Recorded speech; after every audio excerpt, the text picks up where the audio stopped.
Welcome back to another episode of Bible Chapter Z. And last time on Bible Chapter Z, I believe we looked at chapter 30. Yeah, I believe so.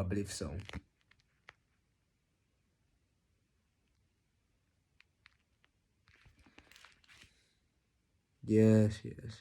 Yeah. But today, we'll be looking at chapter 31. Jacob flees from Laban. You see, Jacob heard that Laban's sons were saying, God has taken everything our father owned and has gained all this wealth from what belonged to our father. And Jacob noticed that Laban's attitude towards him was not what it had been. Then the lad said to Jacob, Go back to the land of your fathers and to your relatives, and I'll be with you. So Jacob sent word to Rachel and Leah. Page turn.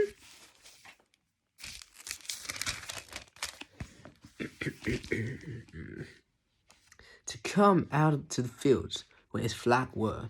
He said to them, I see that your father's attitude towards me is not what it was before, but the God of my father has been with me.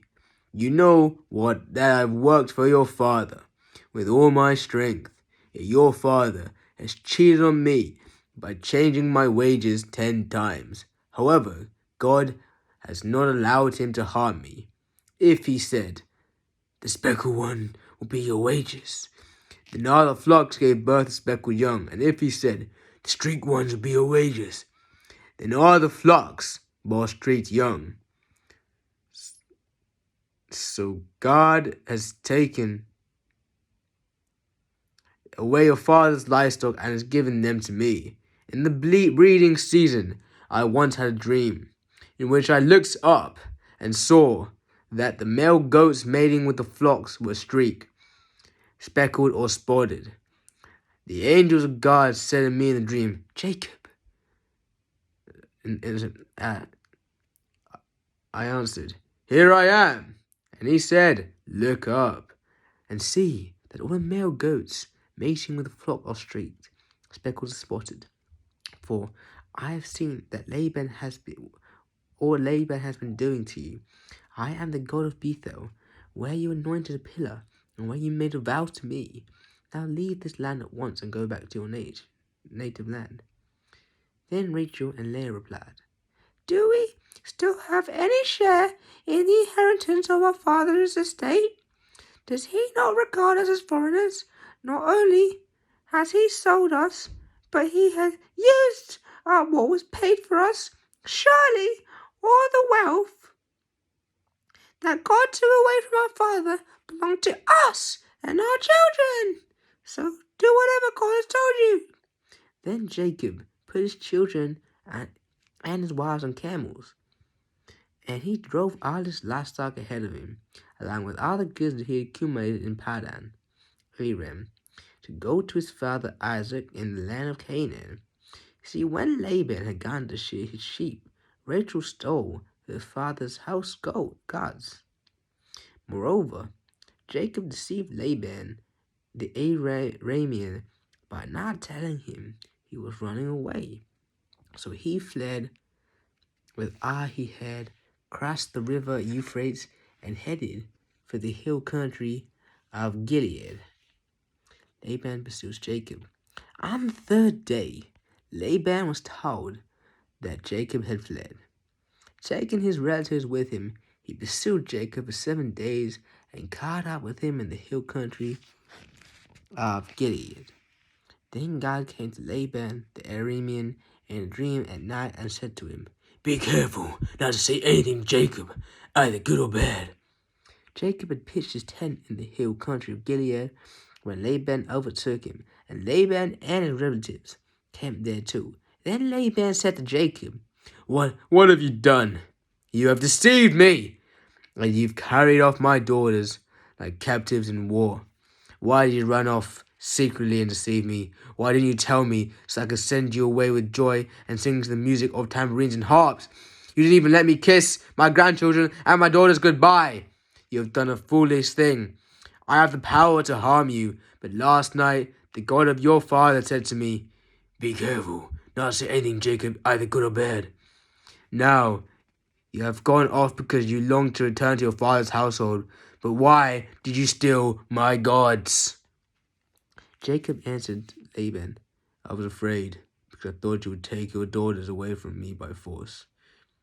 But if you find anyone who has your gods, that person shall not live. In the presence of our relatives, see for yourself whether there is anything of yours here with me. If so, take it. Now Jacob did not know that Rachel had stolen the gods. So Laban went into Jacob's tent, into Leah's tent, into the tent of two female servants. He found nothing. After he came out of Leah's tent, he entered Rachel's tent. Now Rachel had taken the household gods and put them inside the camel's saddle and was sitting on them. Laban searched everything in the tent but found nothing. Rachel said to her father, Don't be angry, my lord, that I cannot stand up in your presence. I'm having my period. So he searched but could not find the household gods. Jacob was angry and took Laban to task. What is my crime? He asked Laban. How have I wronged you that you hunt me down? Now that you have searched through all my gods, what have you found that belongs to your household? Put it here in front of your relatives and mine, and let them judge between the two of us. I have been with you for 20 years now. Your sheep and goats have not miscarried, nor have I eaten rams from your flock. I did not bring you animals torn by wild beasts. I bore the loss myself, and you demanded payment from me and whatever was stolen by day or night. This was my situation.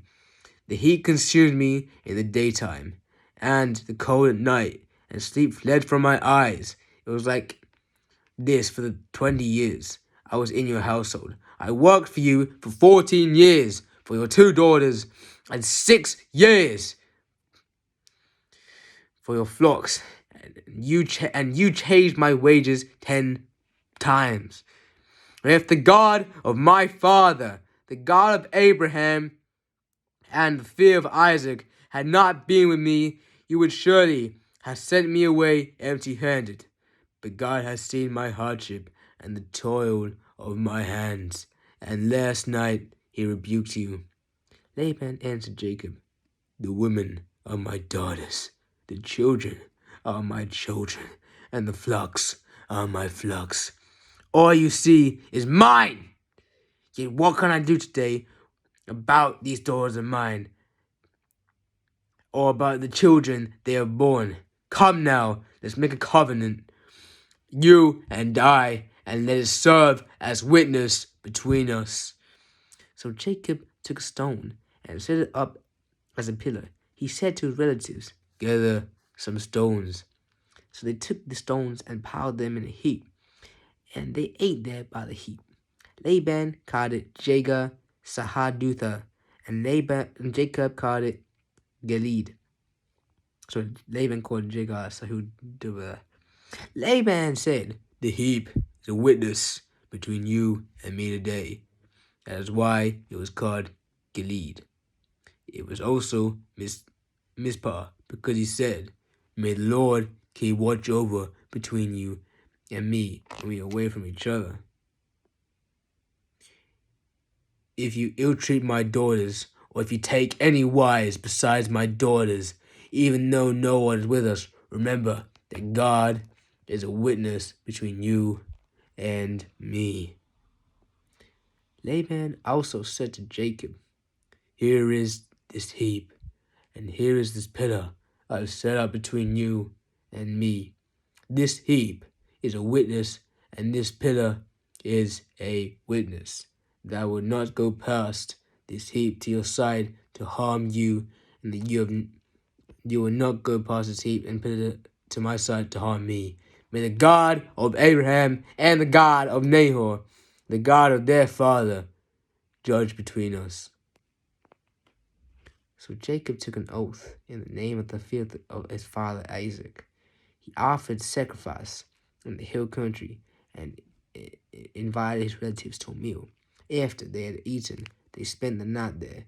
Early the next morning, Laban kissed his grandchildren and his daughters, and blessed them. Then he left and returned home. The end.